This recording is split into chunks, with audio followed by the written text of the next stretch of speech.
Exodus chapter 9. The Lord said to Moses, "Go to Pharaoh and say to him, 'This is the message of the Lord, the God of the Hebrews. Let my people go and worship me.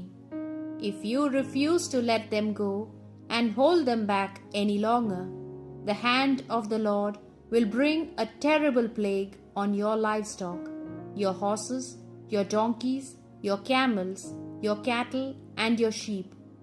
But the Lord will make a distinction between the livestock of Israel and that of Egypt. Nothing belonging to the people of Israel will die.'" The Lord then fixed a time and said, "It will be done tomorrow." The Lord did this the following day. All the livestock belonging to the Egyptians died, but not one owned by the Israelites died. Pharaoh made inquiries, and in fact found that none of the cattle belonging to the Israelites had died. But Pharaoh remained stubborn and did not let the people go. The Lord said to Moses and Aaron, "Take handfuls of soot from a furnace, and let Moses throw it up in the air in front of Pharaoh's eyes. It will become fine dust all over Egypt and bring festering boils on humans and animals throughout the land of Egypt."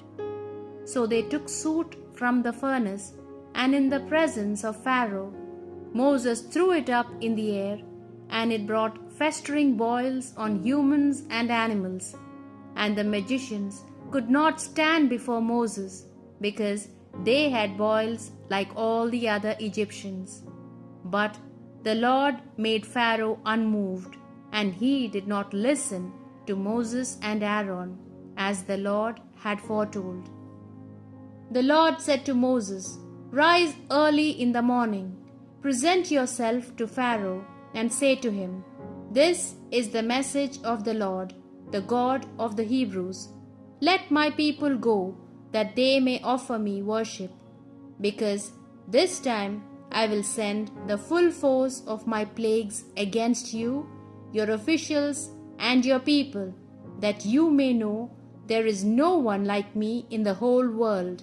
For had I wished, I could have raised my hand against you and your people with a similar pestilence, which would have wiped you out from the face of the earth. And indeed, this is why I have let you live, that you may witness my power, and that my name may be celebrated throughout the earth.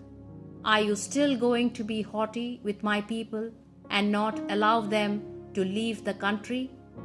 Tomorrow at this time I will send very heavy hail, such as never been seen in Egypt from the day of its foundation. So now let all your livestock and all that you have in the fields take shelter, because when the hail falls on all that remains in the fields, whether humans or animals, they will die." Those among Pharaoh's officials who believed the Lord's words hurried to bring their slaves and cattle inside. But those who paid no attention to the Lord's warning left their slaves and their cattle in the fields. Then the Lord said to Moses, "Stretch out your hand towards heaven, and let hail fall throughout Egypt on humans and animals and all that grows in the field." Moses stretched out his staff towards heaven, and the Lord sent thunder and hail. Lightning struck the earth, and the Lord rained hail on the land of Egypt. Lightning flashed in the midst of the hail. It was very heavy hail, such as had never been known in all Egypt from the time it had first become a nation. Throughout Egypt, the hail struck everything in the fields, both humans and animals. It beat down everything growing in the fields and felled every tree. But in the region of Goshen, where the Israelites lived, there was no hail. Pharaoh summoned Moses and Aaron and said, "Now it is clear I have sinned.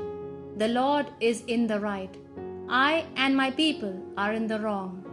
Pray the Lord to stop the thunder and hail. I will let you go and no longer delay you." Moses said to him, "As soon as I leave the town, I will lift my hands towards the Lord. The thunder will cease, and there will be no more hail, and you will know that the earth is the Lord's. But as for you and your officials, I know that you do not yet fear the Lord our God." The flax and the barley were ruined, as the barley was almost ripe, and the flax was in flower, but the wheat and the spelt, which are late crops, were not destroyed. Moses left Pharaoh and went out of the city, and raised his hands towards the Lord. The thunder and hail ceased, and it stopped raining. Pharaoh, seeing that there was no rain, and that the thunder and hail had ceased, sinned yet again. He and his officials remained unyielding and would not let the Israelites go, just as the Lord had foretold through Moses.